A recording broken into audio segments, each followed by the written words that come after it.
স্বাগত আজকে বাংলাদেশে। আপনাদের সঙ্গে আছে আমি খালেদ মহিউদ্দিন। তথ্যমন্ত্রী হাসানুল্লাহ কিনুর সাথে গণমাধ্যম, মত প্রকাশ, রাজনীতি সহ নানামুখী আলোচনায় আজকের আয়োজন মুখোমুখি হাসানুল্লাহ কিনু। জনাব হাসানুল্লাহ কিনু, আপনাকে স্বাগত আমাদের স্টুডিওতে। কিনু ভাই, আমি প্রথমে আপনাকে অভিনন্দন জানাতে চাই। আপনার যে বইটি গতকাল প্রকাশিত হয়েছে, যে গণমাধ্যম, গণতন্ত্র, সাংবাদিকতা, প্রেক্ষিত বাংলাদেশ, আমার মনে হয় যে অত্যন্ত সুলিখিত একটি বই। আমি এই বই থেকে দুই একটি বিষয় আপনার একটু নজরে আনতে চাই। আমরা যদি দেখি যে আপনি বইয়ের মধ্যে বলছেন যে পৃথিবীর সংবাদপত্রগুলি যদি দেখেন, সেখানে কখনোই প্রতিদিন প্রধানমন্ত্রী এবং বিরোধী দলীয় নেতা নেত্রীদের ছবিও যায় না, 3 কলাম 2 কলাম জুড়ে শিরোনামও যায় না। অথচ আমাদের দেশে যদি কোনো পত্রিকা দেশের প্রধানমন্ত্রী, রাষ্ট্রপতি এবং নেতা নেত্রীদের ছবি প্রথম শেষ পাতায় না দেয়, তাহলে সেই পত্রিকাকে আমরা মনে করি শত্রু পত্রিকা। আমরা যদি পত্রিকার জায়গা থেকে একটু টেলিভিশনে আসি, আপনার কথা মতোই কিন্তু আপনার যে বিটিভি আছে, সেই বিটিভিতে হয় সরকার প্রধানকে, নাই আপনাকে সারাক্ষণ দেখা। আপনি সেটা কিভাবে নেন? আপনি তো ইচ্ছা করলে সেটিকে এরকম নাও করতে পারতেন। ধন্যবাদ। প্রথমে আমি এই বইটি প্রকাশ করার জন্য প্রখ্যাত প্রকাশনা প্রতিষ্ঠান অন্য প্রকাশকে ধন্যবাদ জানাচ্ছি এবং তার মালিক মাজহারুল ইসলাম সাহেবকে ধন্যবাদ জানাচ্ছি। একই সঙ্গে সঙ্গে এই বইটা বের করতে যেসব বিষয় যে আমি লিখেছি আর কি, যার তথ্য সংগ্রহ করেছি, সিনিয়র তথ্য অফিসার মীর আকরাম উদ্দিন, উনি আমাকে যথেষ্ট সাহায্য করেছে। তো মীর আকরামের সহযোগিতা না হলে আমার তথ্য উপাত্ত জোগাড় করা সম্ভব হতো না আর কি। তো আর এছাড়া সবাই পরামর্শ দিয়েছে। আর এই বইটা লেখার প্রেরণা পেয়েছি গণমাধ্যমের কর্মীদের কাছ থেকে, আমার এই মন্ত্রণালয়ের দায়িত্ব পাওয়ার পর থেকে। গণমাধ্যমের কর্মীদের সঙ্গে আমার দীর্ঘদিনের সম্পর্ক, তবে কখনো এই প্রসঙ্গে লিখবো এটা চিন্তা করিনি। তো এই দায়িত্ব নেওয়ার পরে আমি যে সমস্যার সম্মুখীন হলাম আমার কাছে, সেটা প্রথম কথা হচ্ছে যে বাংলাদেশ অতীতের সাম্প্রদায়িকতা এবং সামরিক শাসনের জঞ্জাল থেকে বাংলাদেশ শেখ হাসিনার নেতৃত্বে বেরিয়ে আসছে। এটাকে আমি বলি যে গণতন্ত্রের অভিমুখে উত্তরণ যাত্রা, উত্তরণ পর্ব। এই উত্তরণ পর্বে গণতন্ত্রের জন্য 3টা চ্যালেঞ্জ এসে দেখা দিল। একটা হচ্ছে যে অতীতের সাম্প্রদায়িকতা, সামরিক শাসনের ছাপগুলো, জঞ্জালগুলো পরিষ্কার করা। 2, আপনার মানে গণতন্ত্রকে আইনি প্রাতিষ্ঠানিকীকরণের ভিতরে নিয়ে যাওয়া, প্রাতিষ্ঠানিক ভিত্তি দেওয়া গণতন্ত্রের। তার জন্য বহুত আইন কানুন প্রতিষ্ঠান গড়তে হয়েছে, যেরকম মনে করেন মানবাধিকার কমিশন, আমি বিস্তারিত যাচ্ছি না। 3 হচ্ছে যে সংবিধান প্রদত্ত যে মৌলিক অধিকার, মানে বাকপিক মৌলিক অধিকার, সেই সংবিধানের প্রতি অনুভূত থেকে গণতন্ত্রের প্রাতিষ্ঠানিকীকরণের কাজটা করা। এই 3টি চ্যালেঞ্জ শেখ হাসিনার সামনে। কিন্তু গণমাধ্যম হচ্ছে গণতন্ত্রের নিত্য সঙ্গী। আমি দায়িত্ব নেওয়ার পরে দেখলাম যে গণতন্ত্রের প্রাতিষ্ঠানিকীকরণের কাজটা সরকার শুরু করেছে, জঞ্জাল পরিষ্কার করা, অর্থাৎ যুদ্ধ অপরাধীদের বিচার, আচার, খুনি ইত্যাদি শুরু করেছে। তো গণমাধ্যমের কি হবে? তখন গণমাধ্যমের জগতে সেই পান্দাতা আমলের বিভিন্ন আইন কানুন ছাড়া আর কিচ্ছু দেখলাম না। কি চলচ্চিত্রের জগতে, কি পত্রিকার জগতে, আর বিশাল বিকাশমান যে ইলেকট্রনিক জগৎ, যেটা শেখ হাসিনা দায়িত্ব নেওয়ার পরে আমি দায়িত্ব নেওয়ার পর বলেছে খুলে দেন। কমিউনিটি রেডিও দিয়ে দিল, FM রেডিও বেসরকারি খাতে দিয়ে দিলাম আমি। তারপরে আপনার কিন্তু আপনারা তো বন্ধও করলেন, মানে আপনারা তো অনেকটা গণমাধ্যম বন্ধ করেছেন, সেরকম অভিযোগ রয়েছে। না আমি আসতেছি আমি যে তারপরে বেসরকারি খাতে টেলিভিশনেও সংখ্যা বাড়িয়ে দিলাম সেখানে। এই যে আর প্রিন্ট মিডিয়ার ক্ষেত্রে তো প্রায় এই আমলে আপনার 1647টা নিবন্ধন আমরা মঞ্জুর করেছি পত্রিকার জগতে। অন্য সংখ্যা বললামই না। এই মুহূর্তে 2800-এর বেশি পত্রিকা নিবন্ধিত এবং প্রকাশ পাচ্ছে। এই যে গণমাধ্যমের প্রসারণ বিকাশ, আইনের দিকে তাকিয়ে দেখে আইন নাই। তখন একটা চ্যালেঞ্জ আমার কাছে আসলো যে গণমাধ্যমও তো অতীতের সাম্প্রদায়িকতা, সামরিক শাসন দ্বারা আক্রান্ত ছিল, তার রেশ রয়ে গেছে। মিথ্যাচার, গুজব, খণ্ডিত তথ্য, ইতিহাস বিকৃতি, হলুদ সাংবাদিকতা, এটার থেকে কিভাবে গণমাধ্যমকে রক্ষা করা যায়? আপনি মনে করছেন আইন করে সেটিকে রক্ষা করা যায়? না, আইন না। আমি আবার বলছি, গণতন্ত্র মানে আইনের শাসন, গণতন্ত্র মানে প্রতিষ্ঠানের শাসন।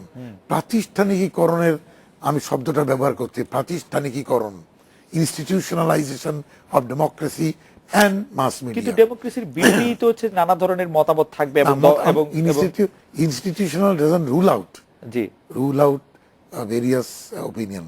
রাইট ইনস্টিটিউশনালাইজেশন অফ ডেমোক্রেসি, প্রাতিষ্ঠানিকীকরণ গণতন্ত্রের ভিন্ন মতের স্বীকৃতি প্রদান করে।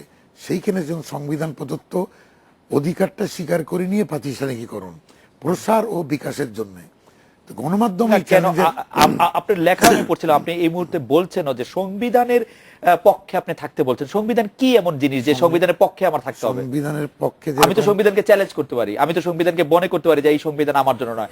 আমি এই সংবিধানের মধ্যে অনেকগুলি বিষয় আছে যে যে বিষয়গুলির সাথে আমি একমত না। নিয়ে সংবিধানে কিছু মৌলনীতি আছে যেগুলো চ্যালেঞ্জ হয় না। এক মূলনীতি আছে আপনার সংবিধানের যে মৌলনীতি প্রথম ভাগ, সেই নিজেকে নিজে চ্যালেঞ্জ করে।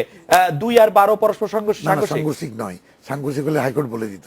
সাংঘর্ষিক নয়, আপনি বলেন অপর্যাপ্ত থাকতে পারে, সাংঘর্ষিক নয়। এবং সেখানে ধর্মভিত্তিক রাজনীতি করার অধিকার কিন্তু ভারতে দেয়নি। আপনি যদি মনোযোগ দিয়ে পড়েন তখন দেখবেন যে 15তম সংশোধনী যে 12তম দিয়েছে, 12 সংশোধনী দিয়েছে, সেখানে কিন্তু আমি ওই প্রসঙ্গে আছি। এটা আমি বলিনি যে গণমাধ্যমের প্রাতিষ্ঠানিকীকরণ দরকার। বিকাশ সমান ইলেকট্রনিক মিডিয়ার কোনো আইন নাই, অনলাইন পত্রিকার কোনো আইন নাই। প্রশাসন এবং সরকার মুখোমুখি হয়ে যাচ্ছে, এটা শুভ লক্ষণ নয়। আমি চাই প্রশাসন সরকার পিছনে চলে যাক, আইনের দ্বারা শাসিত হোক। সে কোন আইন? ইলেকট্রনিক মিডিয়ার জন্য আপনি কি ধরনের আইন চাচ্ছেন? ইলেকট্রনিক মিডিয়ার জন্য একটা সম্প্রচার আইন দরকার, সম্প্রচার কমিশন দরকার। এক অনলাইন মিডিয়ার জন্য একটা অনলাইন নীতিমালা দরকার, অনলাইন আইন দরকার। আপনি যদি একটু অনুমতি দেন, আপনি যদি সেই সম্প্রচার আইন আপনার হাতে থাকে তাহলে কি হবে সেটা একটু দর্শকদের বলছি। আপনি আপনার লেখায় বলছেন যে সাংবাদিকরা প্রায় বলে থাকেন আমরা নিরপেক্ষ, এই শব্দটা নিয়ে সাংবাদিকরা আবার ভাবতে বলবো সবসময় নিরপেক্ষ থাকা যায় না, বরং আমি বলি বস্তুনিষ্ঠ হবো, গণমাধ্যম হবে বস্তুনিষ্ঠ। সেই বস্তুনিষ্ঠতা কেমন? আপনি মনে করেন জঙ্গিবাদী নেত্রী এবং গণতান্ত্রিক নেত্রীকে এক পাপলায় মাপা যাবে না, আগুন যুদ্ধের সন্ত্রাসীদের, মানে সেগুলি সবই আপনার একেবারেই সাবজেক্টিভ মতামত। আপনি যাদেরকে জঙ্গিবাদী নেত্রী মনে করছেন, আমি তাকে জঙ্গিবাদী নেত্রী নাও মনে করতে পারি। অন্য বিতর্ক। আপনি না মনে করলে আপনি তথ্য দিয়ে বলবেন, জি, কিন্তু আপনি জঙ্গিবাদ তো স্বীকার করেন। জঙ্গিবাদ আমি স্বীকার করেন। তাহলে যিনি জঙ্গিবাদ বা জঙ্গিবাদ যে তত্ত্ব, জঙ্গিবাদ আর গণতন্ত্র একসঙ্গে যেন, আমি তাই বলেছি। সামরিকতন্ত্র এবং গণতন্ত্র এক পাল্লায় মাপবেন না। শেখ হাসিনা খালেদা জিয়াকে এক পাল্লায় মাপবেন না, রাজাকার মুক্তিযোদ্ধাকে এক পাল্লায় মাপবেন না। এখন আপনি বলতে পারেন যে অমুক নেত্রী রাজাকার নয়, হ্যাঁ এটা ওটা আপনার স্বাধীনতা আছে বলার, এটা চুলচেরা বিশ্লেষণ করে যে রায় আসবে সেখানে আপনার মত দেন, আমার কোন আপত্তি নেই। কিন্তু অমুক আর তমুককে এক পাল্লায় মাপবে না, সেটা তো আপনার রাজনৈতিক বক্তব্য। রাজনৈতিক না, আমি খুব মৌলিক বিষয়ে, মীমাংসিত বিষয়। গণতন্ত্র এবং স্বৈরতন্ত্র মীমাংসিত বিষয় পৃথিবীতে। স্বৈরতন্ত্র কাকে বলে সংজ্ঞা আছে। বেসরকারি স্বৈরতন্ত্র হতে পারে, সামরিক স্বৈরতন্ত্র হতে পারে, নির্বাচিত ফ্যাসিবাদ হতে পারে। সুতরাং ফ্যাসিবাদ নিয়ে কোনো বিতর্ক নাই। এখন আমি ফ্যাসিবাদ কিনা সেটা আপনি আমাকে সংজ্ঞায়িত করতে পারেন, সেটা বলার অধিকার আছে আপনার। আমি ওটা নিয়ে তর্ক করছি না। আমি বলেছি যে একটা প্রবণতা বাংলাদেশে আছে সামরিক শাসনের আমলে, রাজাকারের আমলে, যে যখন জঙ্গিবাদ, সাম্প্রদায়িকতা বনাম গণতন্ত্রের লড়াই হচ্ছে, মাঝখান দিয়ে হাঁটার, যখন সামরিকতন্ত্র গণতন্ত্রের লড়াই হচ্ছে, তখন দুটো মিল। আমি তো আপনাকে চিনতে পারছি না যে আপনি জঙ্গিবাদের সাথে যে লড়াই হচ্ছে সেই লড়াইতে আপনি কোন পক্ষ, আমি তো আপনাকে চিনতে পারছি না। আমি কিভাবে চিনবো আপনাকে? চিনতে হলে তখন সে যখন আমি দেখছি যে আপনি তো পাঠ্য বই চেঞ্জ করছেন, ওটা আপনি অভিযোগ দেন আমাকে, পাঠ্য বই চেঞ্জ করছেন, আপনি রাষ্ট্রধর্ম রাখছেন, মানে আপনি যে আদর্শ সুবিধা আপনি তা করছেন। না, আমি সেটা তো আপনি সমালোচনা করলেন। জি, আমি জঙ্গিবাদ চিনতে পারছি না এটা বলেন না, চিনতে না পারলে বলেন যে আপনাকে চিনলাম না। জি, জঙ্গিবাদকে তো চিনেন। জঙ্গিবাদকে তাহলে অলি আর্টিসেনে যারা আক্রমণ করে মানুষ মেরে ফেলেছে, সোলাকিয়াতে যারা আক্রমণ করে মানুষ মেরে ফেলেছে, তাদেরকে তো তারা কারা? তাহলে সেই জঙ্গির পক্ষে যদি কেউ ওকালতি করে তাহলে সে গণতন্ত্রের পক্ষে। সোলাকিয়া বা হলি আর্টিসানের পক্ষে কি কোনো রাজনীতি থাকবে? কেউ যদি করেন, যেরকম বিবৃতি দিয়ে বলেছে যে ওখানে যারা জঙ্গি তারা জঙ্গি কিনা, তাদের গুলি করলো কেনা, আপনি প্রকারান্ত যে বিবৃতি এসছে বিএনপির কাছ থেকে, এই আশুলিয়া কল্যাণপুরের জঙ্গিদের পক্ষে বিবৃতি গেছে এবং পুলিশ অ্যাকশনকে সমালোচনা করে। তাই কি উনারা বলেছেন যে আপনি তাদেরকে জীবিত ধরলে তাদের কাছ থেকে আমরা অনেক তথ্য পেতাম? এই যে কথাটা না, খালি ওটা একটা লাইন বললেন, পুরো বিবৃতিটা পড়েন। জি, পুরো যে এরা জঙ্গি কিনা সাজানো। খালেদা জিয়া কি বলেছেন, সাজানো নাটক কিনা, জি। এরা জঙ্গি কিনা সেটা নিশ্চিত হলো। আমাদের সংবিধান তো বলে যে এটি বিচারের ভার বিচার বিভাগের। সেটা তো বিচার, সেটা বিচার বিভাগে। হ্যাঁ, কিন্তু উনি তো একটা জায়গায় ঘটনা যেখানে যুদ্ধ হচ্ছে, সোলাকিয়াতে বন্দুক নিয়ে যুদ্ধ হচ্ছে, গোলাগুলি হচ্ছে, পুলিশ মারা গিয়েছে, সেখানে উনি সন্দেহ করছেন ওরা জঙ্গি কিনা। খালেদা জিয়া তো খুব ঠান্ডা মাথায়, একটা সাবেক প্রধানমন্ত্রী, উনি যখন বিবৃতি দিবেন যে সোলাকিয়াতে হামলাকারী জঙ্গি কিনা, এটা আগে সঠিক নির্ণয় করুন, তারপরে গুলি মারুন। তা আমি ওই প্রসঙ্গে যাচ্ছি না। এটা কি ওনার পায়া সুইচ না? আপনার কাছে মনে হচ্ছে যে পায়া আমি সুইচ? ওনাকে নিয়ে আলোচনাই করতে চাচ্ছি না, যে উনি যখন জামাতের সঙ্গে গাঁটছড়া বেঁধে থাকেন আর যুদ্ধ অপরাধীদের ফাঁসি হলে হরতালের সপক্ষে উনি সমর্থন দেন। কিন্তু ইনু ভাই, আপনিও তো সারা জীবন স্বৈরাচারের বিরুদ্ধে নেতৃত্ব দিলেন আমাদের, আপনিও তো এখন স্বৈরাচারের সঙ্গে একই নৌকায় আছেন। যে স্বৈরাচার যুদ্ধ অপরাধের বিচার সমর্থন করেছে, যেই স্বৈরাচার সামরিক শাসনের পক্ষে ওকালতি করে না, যে স্বৈরাচার অন্যতম সংশোধনী সাপোর্ট করে 4 মূলনীতিতে দস্তখত করে, সেই স্বৈরাচার আর এই স্বৈরাচার এক জিনিস না। ওকে, আপনি মনে করছেন সেই স্বৈরাচার? আমরা আসলে আবার একটু, আর ওই স্বৈরাচারের জন্য যে অপরাধ, সেগুলো মামলা উনি মোকাবেলা করছে বেচারা। আপনি ইলেকট্রনিক মিডিয়ার আইন সম্পর্কে বলছিলেন যে এখানে আইনটি দিয়ে আপনি আসলে কি করতে চান। সত্যি কথা বলতে ইনু ভাই, আপনি যখন আইন করার কথা বলেন, নতুন করে আইন করার কথা বলেন, আমি সাংবাদিক হিসেবে একটু ভয় পাই। আমার কাছে মনে হয় আপনি আমাকে ভয়টাই দেখাতে চান। না, ভয় দেখাচ্ছি না। আমি দায়িত্ব নেওয়ার পরে সম্প্রচার নীতিমালা হয়েছে। জি, যেটি খসড়া করেছে। জি, খসড়া না, জি, এই নীতিমালার হওয়ার পরে জি গেজেট হয়েছে। বাংলাদেশে ইলেকট্রনিক মিডিয়ার হাজারো কর্মরত সাংবাদিকরা টকশো কোনো জায়গায় কোনো প্রবলেমে পড়ছেন কেউ? অনেকে তো বলেন যে তারা প্রবলেমে পড়েছেন, অনেকে বলছেন, কিন্তু তথ্য নাই। 2, এই নীতিমালার আলোকে একটা ইংল্যান্ডে, আমেরিকাতে যেভাবে সম্প্রচারের জগৎটাকে আইন দ্বারা পরিচালনা করে, ঠিক সেই আদলে আমি 1.5 বছর ধরে অংশীজনের সঙ্গে মত বিনিময় করেছি, এবং সাংবাদিক কুলের শিরোমণিদের সঙ্গে, ইলেকট্রনিক মিডিয়ার মালিক পক্ষের সঙ্গে, এর বাইরে বিশেষজ্ঞদের সঙ্গে, বিশ্ববিদ্যালয়ের শিক্ষকের সঙ্গে, উকিলদের সঙ্গে, এমনকি টিআইবির আমার ডক্টর ইফতেখার আহমদ, ওনাকেও আমি নিয়ে আলোচনা করেছি। সবার পরামর্শ ভিত্তিতে একটা খসড়া তৈরি করেছি।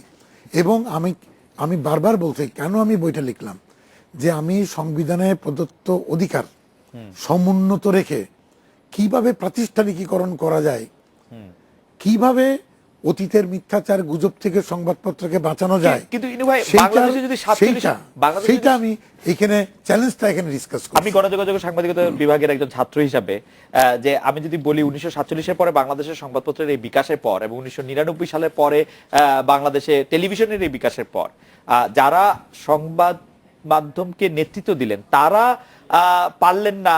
আপনার কাছে কেন মনে হচ্ছে যে আপনি তাদেরকে, যদি আমরা বলি, লাইনে নিয়ে আসবেন, বা এটা আপনার মনে হচ্ছে কিনা আপনারা বেলাইনে আছেন কিনা? কেউ তো বেলাইনে নাই। যাতে লাইনে যারা আপনারা আছেন, জি, আপনারা হলুদ সাংবাদিকদের দ্বারা ক্ষতিগ্রস্ত না হন, সেই জন্য সেই প্রোটেকশনের জন্য, সেই প্রোটেকশনের জন্য সেই নিরাপত্তা আপনাকে দিচ্ছে আইনটা। আপনাকে ওই আইনটা দিচ্ছে যে আপনি ইন্ডিপেন্ডেন্ট টেলিভিশনের যে লাইসেন্স, আমি সরকার আমার খেয়াল খুশি মতন লাইসেন্সটা বাতিল না করতে পারি, সেই নিরাপত্তা আপনাকে দেবে। খেয়াল খুশি মতো মানে লাইসেন্স বাতিল করার, আমার কথা সে খেয়াল খুশি মতন লাইসেন্স, সরকার যদি আইন না থাকে, যে কোনো সরকার তার খেয়াল খুশি মতনই করতে পারে। তো আপনারা এখন শেখ হাসিনা সরকার আপনাদের পছন্দ করে, জি, খাতির করে, করলো না, জি, কিন্তু কালকে আরেক সরকার আসলে অন্য আরেক। সুতরাং আমি চাই না আপনাদের সরকারের মায়া মমতার উপরে ছেড়ে দিতে।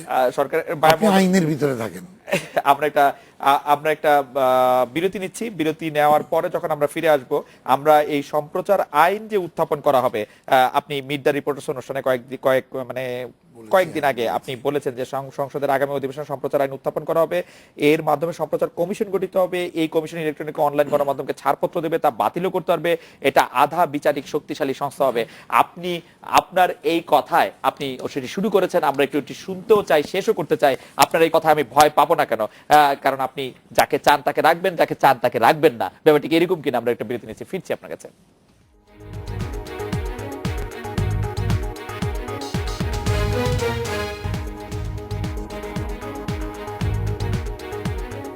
ফিরে এলাম আজকের বাংলাদেশে। আমরা জানতে চাইছিলাম যে আপনার ইচ্ছার উপরই আসলে নির্ভর করবে কিনা কোনো একটি টেলিভিশনের বেঁচে থাকা বা মৃত্যুবরণ করা। আমাদের দর্শকরা বলছেন যে ইসলামিক টিভি এবং দিগন্ত টিভি যে বন্ধ করে দেওয়া হয়েছে তা কি আসলে আইন মানে করা হয়েছে কিনা, আইনের সুরক্ষা থাকলে তারা আসলে এখন টিকে থাকতে পারতো কিনা? আইন আইন আইন যে আইনটি আপনি করতে আইন চাচ্ছেন, হলে দিন সাজা হয়ে যেত, আইন হলে সাজা হতো। সাজা হয়ে যেত। আচ্ছা, তাহলে যেই অপরাধ তারা করেছে, সম্প্রচার আইনটা যদি আসে কেউ মামলা করে, তাহলে ওর যদি ফুটেজ দিয়ে খালি সাজা হয়ে যেত। আচ্ছা, এমনি কি প্রচলিত আইন? এখনো তো লাইসেন্স বাতিল হয়নি। আচ্ছা আচ্ছা, এখন লাইসেন্স স্থগিত করা হয়েছে। লাইসেন্স স্থগিত সেদিক থেকে শেখ হাসিনার সরকার সদাশয় সরকার। আচ্ছা, এদিকে এদিকে এই সুযোগ রেখেছে যে তারা অন্য সরকার এলে আবার লাইসেন্স পেতে পারে, সেই জন্য কি এটি করা হয়েছে? সেটা আমার বিষয়বস্তু না। আচ্ছা অন্য সরকার আসলে কি করবে, আচ্ছা, বাতিলও করে দিতে পারে, কিন্তু তাদের লাইসেন্সটা বাস্তব পজিশনটা, তাদের লাইসেন্সটা সাময়িক স্থগিত আছে। ওকে। সম্প্রচার নীতিমালায় কি এমন কোনো বিষয় থাকছে না ভাই যে কে টেলিভিশনের অনুমোদন লাইসেন্স পাবেন আর কে পাবেন না সেটি ঠিক করবে, নাকি সেটিও আপনাদের ইচ্ছার উপরে নির্ভর করবে সম্পূর্ণভাবে? এখানে যখনই আইন হচ্ছে, কোনো ব্যক্তি গোষ্ঠী বা সরকারের কোনো ইচ্ছা থাকে না। আইনটা পার্লামেন্টে হয়ে গেলে সেখানে আইনের ভাষায় যাবে। আচ্ছা, এবং সেখানে আপনি যে প্রশ্নটা করলেন যে টেলিভিশনের মালিক কে হবে, হ্যাঁ, এইটা নিয়ে প্রচুর আলোচনা হয়েছে, এবং এটা আপনি কোনোভাবে লিখতে পারবেন না যে ক্লাস 10 পাস করিলে মালিক হইবে আর ক্লাস 10 পাস না করিলে মালিক হইবে না, এরকম কোনো সংজ্ঞা আমি কোনো না সেটি কোনো দিতে পারি না। রাইট। তো সেই জন্য ওরকম কোনো সংজ্ঞায় আমরা যাইনি।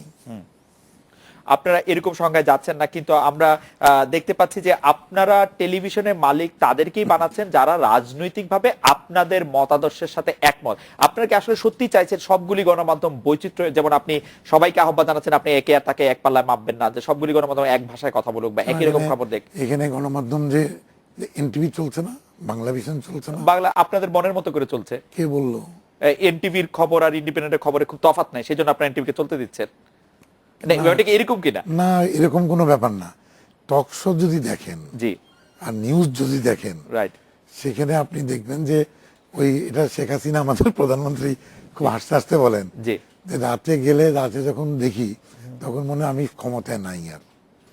সে সরকার সকালবেলা ঘুমিতে করে দেখি, আবার দেখি সরকার চলতেছে, যে টেলিভিশন এবং গণমাধ্যম তাদের চোখে সরকার এত খারাপ এবং সরকারের ক্ষমতাই নাই। কিন্তু ইনু ভাই আমি শেখ হাসিনা সহ্য করছেন, কিন্তু মাননীয় প্রধানমন্ত্রী যে কথা বলছেন আমি ঘুমানোর আগে এই সমালোচনা শুনে ঘুম দেন উনি।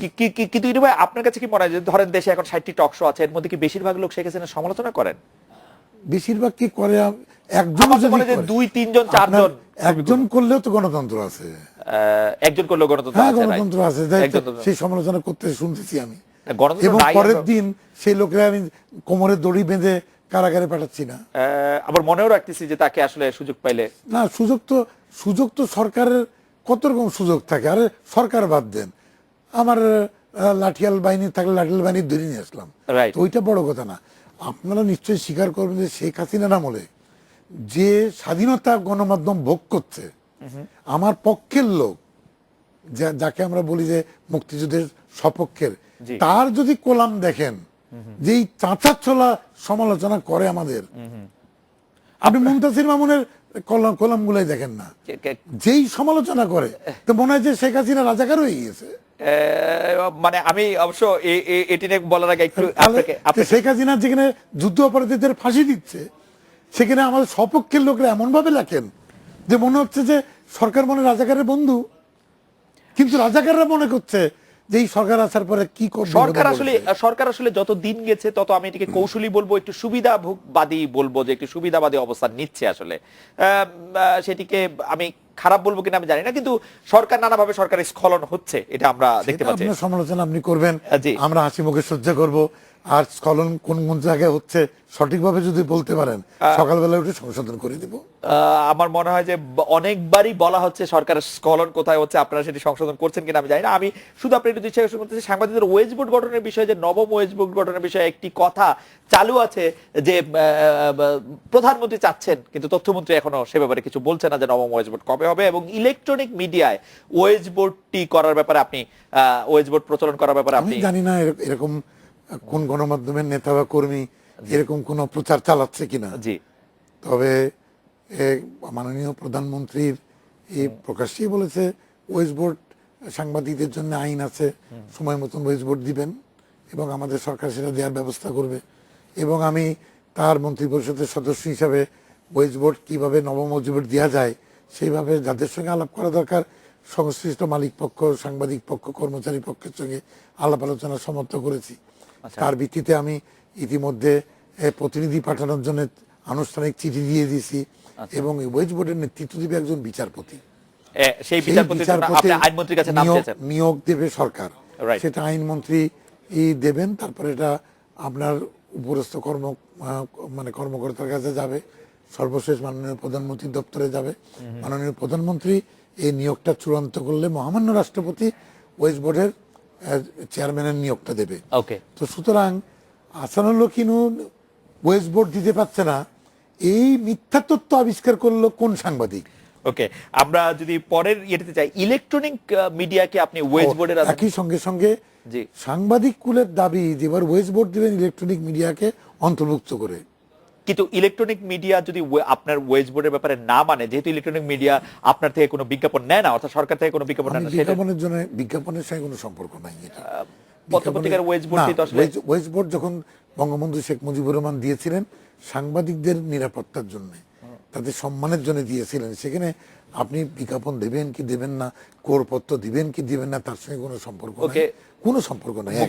তো এখন যেটা আমি বলতে চাচ্ছি যে বরঞ্চ ওয়েজ বোর্ড দিয়ে বলেছিল যে সরকারে কোনো কিছু অনুদান কেউ যদি পায়, ওয়েজ বোর্ড বাস্তবায়ন না করলে ও অনুদানগুলো কেটে দিব সাংবাদিকদের সুরক্ষার জন্য। আর ইলেকট্রনিক মিডিয়ার বিকাশের পরে আমরা ওইটা বিবেচনা করিনি। আমরা মনে করেছি কর্মরত সাংবাদিক কুলের জন্য একটা পেশাজীবীদের একটা আইনি কাঠামো থাকা দরকার ওয়েজ বোর্ড। এখন যে আইনে আমি ওয়েজ বোর্ড গঠন করব সে আইনে কিন্তু ইলেকট্রনিক মিডিয়ার উল্লেখ নাই, ফলে আমি ইলেকট্রনিক মিডিয়াকে অন্তর্ভুক্ত করে কোনো প্রজ্ঞাপন জারি করতে পারছি না। এইটা আমি মন্ত্রণালয়কে একটা কমিটি বানিয়ে দিয়েছি সাংবাদিকদের সমন্বয়ে কিভাবে এটা অন্তর্ভুক্ত করা যায়। আর মালিক পক্ষ এবং মালিক পক্ষ এটা মানবে কেন? আমি মানা না মানার পরে মানে সাংবাদিক এবং মালিক তাদের কাছ থেকে পরামর্শ চাচ্ছি যা এটা কোনো সাহায্য করবেন কিনা। না মানলে নাই, ভেস্তে গেল। আমরা তাতে প্রিন্ট মিডিয়ার ওয়েজ বোর্ড বন্ধ থাকবে না। আচ্ছা, কিন্তু সাংবাদিক কুলরা তারা সাংবাদিকদের কাছে ওয়াদা করে এসছে ইলেকট্রনিক মিডিয়ার সাংবাদিকদের জন্য ওয়েজ বোর্ড নিয়ে আসবে। আমি এক পায়ে খাড়া আছি, দেওয়ার জন্য খাড়া আছে। গণমাধ্যম কর্মী সহ বিভিন্ন মহল আইসিটি আইনে 57 ধারা বাতিলের জোরালো দাবি জানালে এই ধারা সম্পর্কে আপনি বলছেন আইসিটি আইনে কিছু সাংবাদিক গ্রেপ্তার হয়েছেন, আমার জানা মতে সাংবাদিক কুলে বেশিরভাগই কাজ করছেন, 2-1 জন এই আইনের আওতায় পড়ছেন।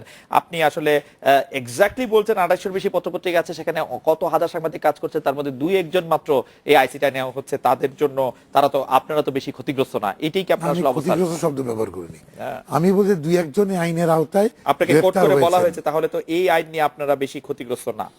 যদি পরিমাণটা দেখেন তাহলে এই আইন আপনারা তো বেশি যেটা বলেছি ওটা ধরে নিলাম আমি। আচ্ছা, আইন যাদেরকে গ্রেফতার করা হয়েছে 1 নম্বর হচ্ছে মাহমুদুর রহমান সাহেব, হ্যাঁ, এবং যে তথ্যপত্রের উপরে করা হয়েছে সেটা আদালতে বিচারাধীন আছে।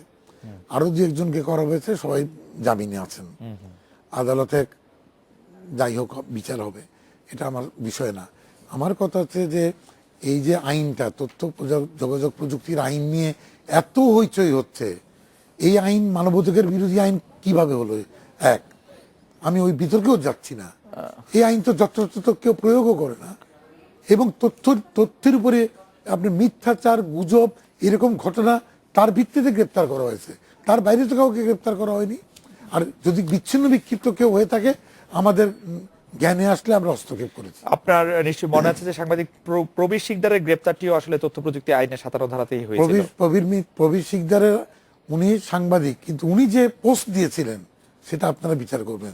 তারপরেও আমি সাংবাদিকদের সম্মান রক্ষার জন্য স্বরাষ্ট্রমন্ত্রী উনি হস্তক্ষেপ করে জামিনের ব্যবস্থা করে দিয়েছেন। কিন্তু আইটি যদি আপনি পড়েন যে ওয়েব বা ইলেকট্রনিক মিডিয়ায় প্রকাশিত বা সম্প্রচারিত কোনো বিষয় কেউ পড়িলে দেখিলে বা শুনিলে নীতিভ্রষ্ট হইতে বা উদ্বুদ্ধ হইতে পারেন, এইটি যে হাসানুল কিনুকে আমরা চিনি, সেই হাসানুল কিনু যে মুক্ত বুদ্ধির চর্চা সারা জীবন করে আসছেন তার জন্য এটি উস্কানির, আপনি যে কোনো উস্কানির চলচ্চিত্র আইন দেখেন, দেশের অন্য আইন দেখেন, যে কোনো ধরনের উস্কানি আপনার প্রদত্ত, খালি প্রিন্ট মিডিয়া ইনু ভাই, কেউ পড়িলে দেখিলে বা শুনিলে নীতিভ্রষ্ট হইতে উদ্বুদ্ধ হইতে পারেন, আপনার কথা শুনে কেউ নীতিভ্রষ্ট হইতে পারে? তো আপনার কথা সেটাতে আপনার কথা যেই কথার আসলে মানেটা তো মানুষ নিজের মতো করে ঠিক করে। আছে, আমার কথা তো আমি তর্ক করছিলাম, আমার কথা হচ্ছে যে এখানে জামিন আছে তো, জি, জামিন আছে না, কিন্তু জামিন জেল, আছে তো, জামিন আছে তো। কিন্তু জেল ব্যাপারটি আপনার জন্য যত সহজ, মানে না না, জেল জেল তো সাজা তো সেটা উন্মুক্ত আদালতই হবে, উন্মুক্ত আদালতই হবে। এবং আর নীতিভ্রষ্টটা আপনি কিভাবে বিবেচিত করছেন? আজকে যদি জামাতের লোকজন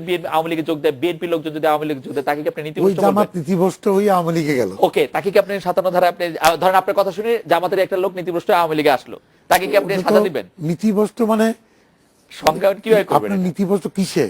যদি জঙ্গি তৎপরতায় উস্কানি দিচ্ছে নীতিভ্রষ্ট হচ্ছে, আপনি ইবলিস ফেরেশতা হচ্ছে, ওকে, যদি জামাতি দৃষ্টিভঙ্গির থেকে পদস্খলন হলো। ওকে, সাধারণত যে অদ্ভুত অপরাধ আরেকটু আমার কাছে লাগে সেটা হচ্ছে ওয়েবসাইট বা ইলেকট্রনিক মিডিয়া মিথ্যা অশ্লীল কিছু প্রকাশ বা সম্প্রচার করে। আমরা তো সবসময় আপনাদের কথায় প্রকাশ বা প্রচার করি। ধরেন রাজনৈতিক নেতৃবৃন্দরা সত্য কথা বলার জন্য খুব আপনি খ্যাতিমান অনলাইন না। পত্রিকা দেখেছেন ইদানিং? কিছু কিছু অনলাইন পত্রিকা বন্ধ করে রাখা হয়েছে, রাইট, পড়েছেন? আমি আমি আমি কিছু কিছু পড়তে বাধ্য হয়েছে, যদি পড়েছি নাও বলি, যে চোখের সামনে সেটা এসে পড়ে গেছে। সাময়িক বন্ধ করা হয়েছে। ওই জয় আমাদের তথ্য যোগাযোগ প্রযুক্তির উপদেষ্টা, মাননীয় উপদেষ্টা জি, সজীব ওয়াজেদ ওয়াজেদ জয়, তাকে নিয়ে একটা অনলাইন পত্রিকার নিউজটা দেখেছেন? আমি খেয়াল করিনি। উনি মরে গেছে, তাই নিউজ করেছেন? হ্যাঁ, আচ্ছা, সেই অনলাইন পত্রিকা। সে না, বুঝলেন? সেগুলি তো এখন মনে করেন কিন্তু যে সেইসব নিউজের কি খুব গ্রহণযোগ্যতা রয়েছে না, আসলে? সেটা গ্রহণযোগ্যতা না। আমি আপনার যে সাংবাদিক যারা, আপনারা পেশাদার সাংবাদিকদের তো চরিত্র হনন করে ফেলছে। আমি এদেরকে বললাম যে আপনাদের ইয়ে করেন, তথ্য পাঠান আমাদের তথ্য অধিদপ্তরকে, বুঝছেন? রাইট, 1800 নিবন্ধন হয়েছে, 1800 অনলাইন পত্রিকা, মানে ঠিকানা দিয়ে। আমরা এটা যাচাই বাছাই করতে দিয়েছি যে ঠিকানা সঠিক আছে কিনা। ওকে, ইনু ভাই, আমাকে আবার পুরনো প্রশ্নতে ফিরে যেতে হচ্ছে। আমার আসলে সময়টা একটু ইয়ে হয়ে গেছে, আমার একটা বিরতি নিতে হবে। সেটি হচ্ছে যে খুব ছোট করে যদি আপনি ফিরে আসার পর আপনি একটু বলেন যে একটি কথা দেখা যাচ্ছে এখানে, যে নবম ওয়েজ বোর্ড গঠন ও বিশেষ করে সম্প্রচার নীতিমালা, সাইবার আইন প্রণয়ন সহ সংবাদ মাধ্যম সংশ্লিষ্ট আইন আধুনিকায়নে সরকার যে কাজ করছে, তাতে তথ্যমন্ত্রীর সঙ্গে দুবার বৈঠক বর্জনের পর প্রধানমন্ত্রী শেখ হাসিনার হস্তক্ষেপ চেয়েছেন সাংবাদিক নেতারা। এই বিষয়ে আপনি কোনো কিছু বলবেন কিনা? আমরা একটা বিরতি নিয়ে ফিরছি, একটু ছোট করে এই বিষয়ে আপনার একটু মন্তব্য শুনে নেব।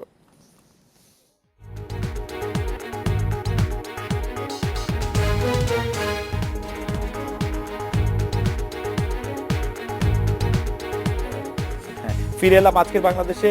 ইনু ভাই, আমরা আপনার কাছে সাংবাদিক নেতা এই পর্বে শুধু এটি ছোট করে জানিয়ে নিতে চাইবো যে আপনার সাথে সাংবাদিক নেতারা দুবার বৈঠক বর্জন করেছেন এবং আপনাকেই গণমাধ্যম কর্মীরা আপনার বিরুদ্ধে ক্ষোভ এবং হতাশা ব্যক্ত করছেন নবম ওয়েজ বোর্ডের ব্যাপারে। নবম ওয়েজ বোর্ডের ব্যাপারে তো সাংবাদিক নেতৃবৃন্দ ঘন ঘন বৈঠক করার পরে আমার পদক্ষেপের কথা তো আপনাকে বললামই, রাইট, যে এবং এটা প্রক্রিয়াধীন আছে এবং ওয়েজ বোর্ড গঠন এবং এটা কার্যক্রম শুরু করার সময় লাগে, সময় লাগে। তো সাংবাদিক নেতারা বর্জন করেছে এরকম খবর আমার কাছে নাই। আমরা দেখতে আর পাচ্ছি ওনারা খুব সাংবাদিকদের নেতৃবৃন্দ তারা 2-3টা মিছিল করেছে, এটা দেখেছি আমি। তারা মিছিল করার অধিকার আছে, করেছে। বিষয়টি হচ্ছে যে business24.com এরকম একটা নিউজ করেছে যে নবম ওয়েজ বোর্ড গঠনের প্রতিশ্রুত ঘোষণা না দেওয়ায় তথ্যমন্ত্রীর সঙ্গে দুবার বৈঠক বর্জনের পর এবার প্রধানমন্ত্রী শেখ হাসিনা হস্তক্ষেপ চেয়েছেন সাংবাদিক নেতারা। প্রধানমন্ত্রী শেখ হাসিনা তো দেশের প্রধানমন্ত্রী, সাংবাদিক কুল কে উনি স্নেহ করেন। সাংবাদিক কুল যখনই তার সাক্ষাৎকার চাইবে মাননীয় প্রধানমন্ত্রী সাক্ষাৎ করবেন, অসুবিধা নাই তো। ইনু ভাই, সাংবাদিকদের কি এই সময় এই সরকারের আমলে সাংবাদিকদের আপনার কাছে খুব নতজানু সাংবাদিক মনে হচ্ছে কিনা? কারণ আমরা খবর পরিবেশনে দেখি আপনারা যা কিছু পছন্দ করেন সেই ধরনের খবরই আসলে আমরা পরিবেশন করি। আপনারা যে প্রশ্ন শুনতে ভালোবাসেন সেই ধরনের প্রশ্নই আমরা করি। বিশেষ করে মাননীয় প্রধানমন্ত্রীর কাছে, আপনার কাছে আমরা খুব প্রিয় ভাজন হয়ে থাকতেই আসলে। ব্যক্তিগতভাবে কোন সাংবাদিক নেতা কার সঙ্গে কি খাতির যত্ন করেন সেটা আমার জানা নাই। আচ্ছা, বাইরে তো কিন্তু আপনারা সেই ধরনের কোনো চ্যালেঞ্জের কি ধরনের বড় ধরনের কোনো চ্যালেঞ্জের সম্মুখীন হচ্ছেন না আসলে? এই সরকারের সকল কার্যক্রম সাংবাদিকরা আপনাদের খুব পক্ষে আছে। আমাদের মাননীয় প্রধানমন্ত্রী শেখ হাসিনা, আমাদের সরকার এবং আমরা গণতন্ত্রের সিঁড়ি ধরে পা পা করে এখানে এসে দাঁড়িয়েছি। গণমাধ্যমের কর্মী বন্ধু আমরা আছি বলে তো মাফিয়া চক্র এবং জঙ্গিবাদ থেকে সাংবাদিককে রক্ষা করছি। আপনারা আপনারা মনে করছেন বটে, কিন্তু আপনারা এটাতে রক্ষা করছেন কিনা সেটি একটি প্রশ্ন। আমাদের দর্শকদের এটি ছোট্ট করে একটি প্রশ্ন। ডুব সিনেমা মোস্তফা সরোয়ার ফারুক এবং পরিচালিত যৌথ প্রযোজনা যে ছবিটি, সেই ছবিটি মুক্তি পাওয়ার ব্যাপারে কোনো সিদ্ধান্ত আপনারা নিচ্ছেন কিনা? বা এটা ডুব সিনেমার তো কার্যক্রম ডুব সিনেমার কর্তৃপক্ষ করছেন আর কি। তো কিছু অভিযোগ এসছে, সেই অভিযোগটা মন্ত্রণালয়ে আসার পরে আমরা চলচ্চিত্র উন্নয়ন কর্পোরেশনের একটা পরিচালক প্রযোজকদের একটা কমিটি আছে, সেই কমিটির কাছে একটু পরীক্ষা করতে পাঠিয়েছে, যে পরীক্ষা সমালোচনাগুলো একটু পরীক্ষা করে দেখে, আর পরীক্ষা করে উত্তর দিলে পরবর্তী পদক্ষেপ সেভাবে নেওয়া হবে। দূরদর্শন ও বিটিভির মধ্যে যে সমঝোতা স্মারক স্বাক্ষরের প্রক্রিয়া চলমান রয়েছে, সেই সমঝোতা স্মারক বা সেটি হলে আমাদের কি লাভ হবে? আমরা কি বিরতি নিয়ে ফিরে এসে সেটা একটু শুনবো? না, এখনো বলবো। জি জি জি, প্লিজ একটু বলে দেন। দূরদর্শন ইয়েতেই ভারতের সঙ্গে আমরা কয়েকটা চুক্তি খসড়া আকারে দাঁড় করিয়েছি। একটা হচ্ছে দূরদর্শনের সঙ্গে বিটিভির, আরেকটা হচ্ছে আমাদের বেতারের সঙ্গে ওদের ওই যে আকাশবাণীর, দুটো। আরেকটা হচ্ছে যে আমাদের তথ্য মন্ত্রণালয়ের সঙ্গে ওদের তথ্য মন্ত্রণালয়ের সমগ্র গণমাধ্যমের একটা চুক্তি। আরেকটা হচ্ছে যে ৭১-এর মহাযুদ্ধের একটা ডকুমেন্টারি প্রামাণ্য চিত্র তৈরি করার জন্য যৌথ উদ্যোগ। এই চারটে চুক্তি নিয়ে আমরা আলোচনা করছি। আমরা আশা করছি যে মাননীয় প্রধানমন্ত্রী শেখ হাসিনা যখন দিল্লি যাচ্ছেন এপ্রিল মাসে, তখন মাননীয় নরেন্দ্র মোদী এবং মাননীয় শেখ হাসিনার যৌথ শীর্ষ বৈঠকে এই চুক্তিগুলো হয়তো স্থান পাবে। আর আকাশবাণীর সঙ্গে দূরদর্শনের সঙ্গে বিটিভি, সেখানে একটা বিষয় আলোচনা হয়েছে যে দূরদর্শনের একটা অংশ, একটা জায়গা আমাদের বিটিভিকে প্রচার করার জন্য দিবেন তারা, এবং সেখান থেকে বিটিভি সরাসরি সমগ্র ভারতবর্ষে প্রচারিত হবে। তো সেটা একটা সুযোগ দিচ্ছেন তারা। তো সেই ব্যাপারটা আমাদের নিষ্পত্তি করতে হচ্ছে, এটা ভালোর জন্যই। ইনু ভাই, আপনি নিশ্চয়ই জানেন যে কয়েকদিন আগে সংসদ এবং গণমাধ্যমকে মুখোমুখি দাঁড় করানো হচ্ছে বলে অভিযোগ এনেছেন বাংলাদেশ ফেডারেল সাংবাদিক ইউনিয়নের একাংশের সভাপতি মঞ্জুর হাসান বুলবুল। তিনি বলছেন যে আজকে যদি এই অবস্থা চলতে থাকে, তাহলে আমি মনে করি উদ্দেশ্যমূলকভাবে যারা দেশে অস্থিতিশীলতা সৃষ্টি করতে চায়, সেটা জঙ্গি হোক, রাষ্ট্রের সরকারের বিরুদ্ধে হোক, কোনো চক্র জাতীয় সংসদের মধ্যে ঢুকে গেছে কিনা, যারা সংসদ এবং গণমাধ্যমকে মুখোমুখি দাঁড় করিয়ে দেওয়ার চেষ্টা করছে। আরো একটু বলা হয়েছে যে সাংবাদিকদের আত্মপক্ষের সমর্থন সেখানে, যেখানে সুযোগ নাই, বক্তব্য ব্যাখ্যা করার সুযোগ যেখানে নাই, সেখানে মাননীয় স্পিকারের ফ্লোর নিয়ে সাংবাদিকদের মর্যাদা হানি হয়েছে। এই সম্পর্কে একটু আপনার বক্তব্য একটু আমরা শুনবো। আমরা এটা বিরতি নিয়ে ফিরছি আপনার কাছে।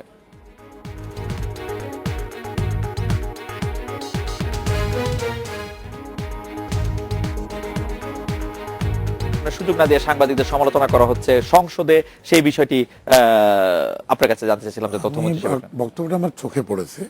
তবে সংসদের সদস্যদের একটা অধিকার আছে, তারা সংসদের ভিতরে তারা কথা বলতে পারেন বিভিন্ন ঘটনা নিয়ে।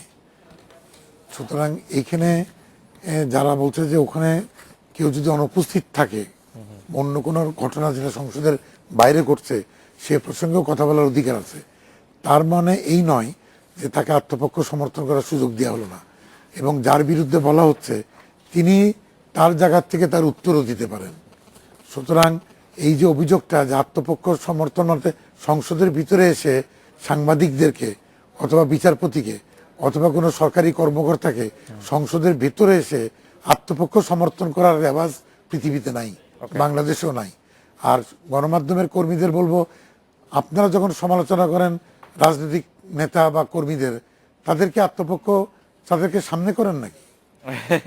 তাদের তো সামনে করেন না, তাদের অনুপস্থিতিতেই বেশিরভাগ সমালোচনা হয়ে যাচ্ছে।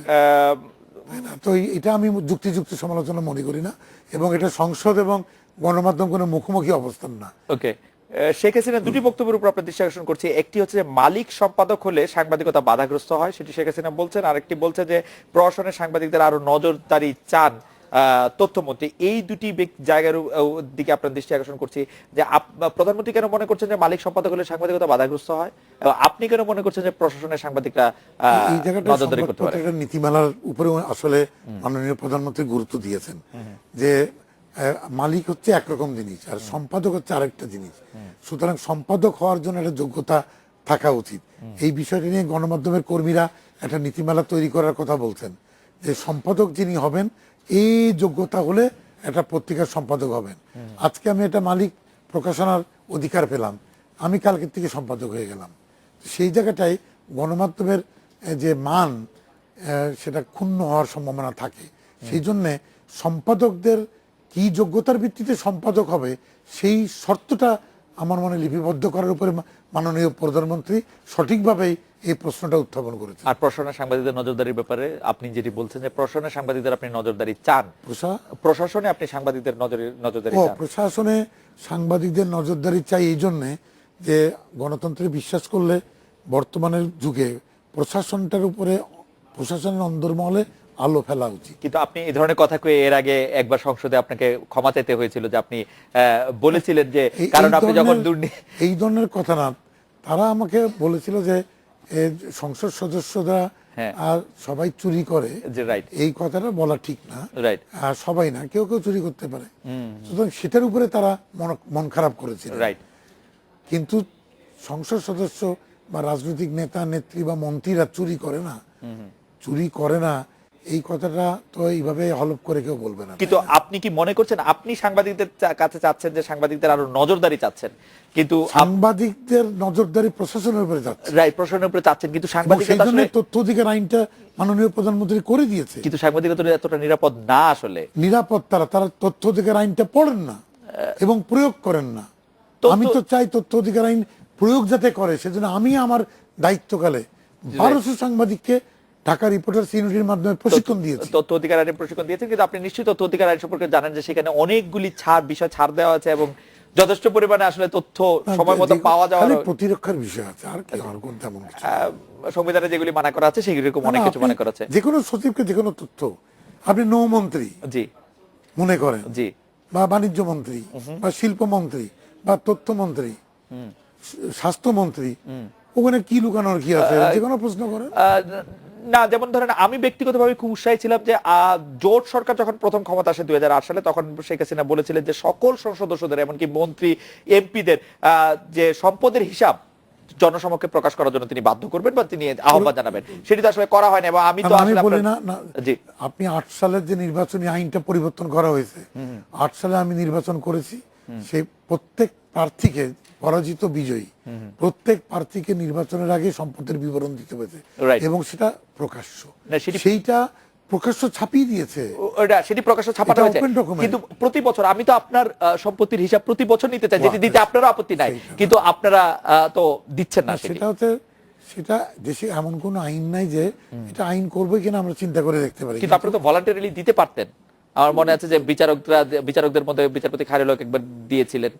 আপনি আপনার প্রস্তাবটা ভালো, যে আপনারা কি স্বেচ্ছায় কর্মকর্তাদের আওয়ামী লীগের হিসাব দেওয়া উচিত, সেটা আইনের দ্বারা।